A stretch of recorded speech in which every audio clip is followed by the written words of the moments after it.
Love you, pare. Bibo!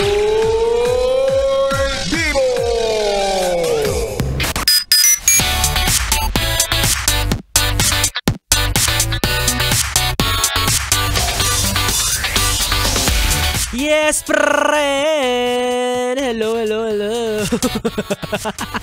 101.1, yes, FM. At kasama mo na ang bibi mo sa radyo, DJ B-Boy Bibo!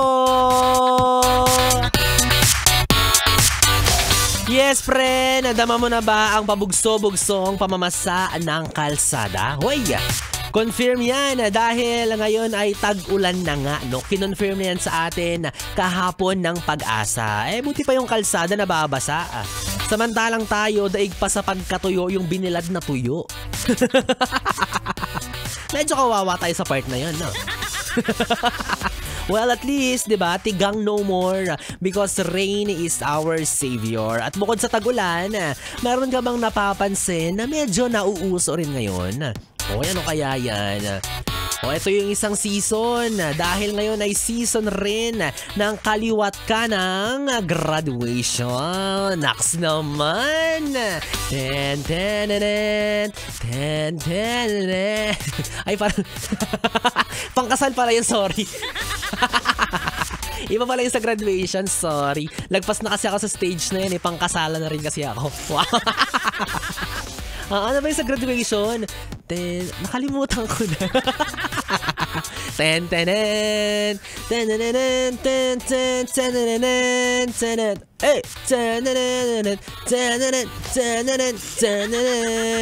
Oh, di ba ang sarap sa ears? Grabe, di ba? Alam ko yung mga estudyante dyan ngayon, sabik na marinig yung tunog na yan. Di ba? Yung marchang yan.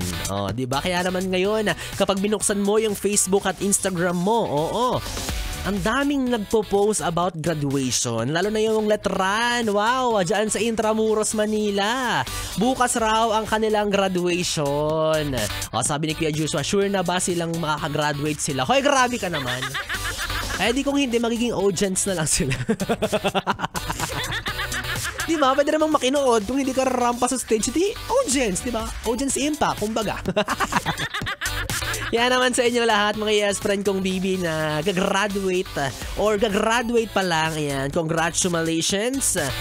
Lalo na sa mga estudyanteng nakarampa na sa entablado ng pagtatapos, 'di ba? Lalo na yung mga college students natin diyan. Oo, by ACAD, sa low gastos. Ano sinasabi ko sa inyo Kala nyo tuwang-tuwa kayo, graduate na kayo. Kayo naman, kayo na ang next in line. Yan yung sinasabing next in line. Next in line na magbabayad ng lahat ng bills. Ay, tama yun. Pagpahingahin nyo na sa gastos yung mga nagpaaral sa inyo. Alam ko naman na yung iba dyan ang ginagawa noon, dinadagdagan yung hinihingi sa magulang na pang tuition. Hala? Grabe, walang konsensya to. Go ngayon, malalaman mo na kung gaano kahirap kumita ng pera.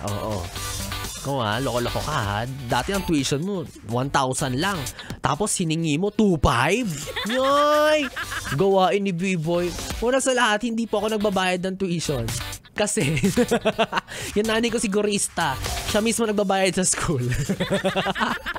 Walang lusot kay B-Boy Bibo. Walang padulas kay B-Boy Bibo. Walang dilihensya. Matumal. Pero goods yan, mga yes friend kong bibi na gagraduate na or graduate na. Deserve mo another milestone sa iyong buhay dahil pinaghirapan mo yan. At ikaw, kung wala ka pa sa stage ng pagtatapos ng pag-aaral, lalo na yung mga grade 6, yan, di ba yung junior high school na moving up pa lang, yung mga senior high school, wait lang kayo dyan. Chill lang, aral-aral pa, konting pagsusunog pa ng kilay. Mararanasan nyo rin ang magmarcha ng nakasuot ng itim na toga. Wow, sarap sa eyes finally, diba? Masasabi nyo na ang salita sa inyong sarili na, Hays, buti naman tapos na.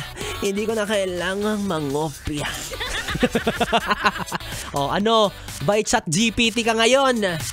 Wala na, magbe-break na kayo ng ChatGPT. Okay, kayong mga estudyanteng gumagamit ng ChatGPT, ayusin nyo yung buhay ninyo. Kaya, kakainis. Pati kami nadadamay. Pati yung mga totoong nagko-compose ng essay, yung mga nagsusunog ng kilay, yung mga naghihirap mag-translate sa English, nadadamay. Kaka-chat GPT ninyo. No, congratulations at finally, masasabi nyo sa inyong sarili na ibang test naman ang mararanasan nyo sa buhay. Kayang-kaya nyo yan. Diyos ko, pinagdaanan ni Biboy. Yan, tingnan nyo. Pagod na ako. Best in AI, sabi ni Kuya Joshua. Mga naman, yes friend kong Bibi, kapiling mo na ang Bibi mo sa radyo.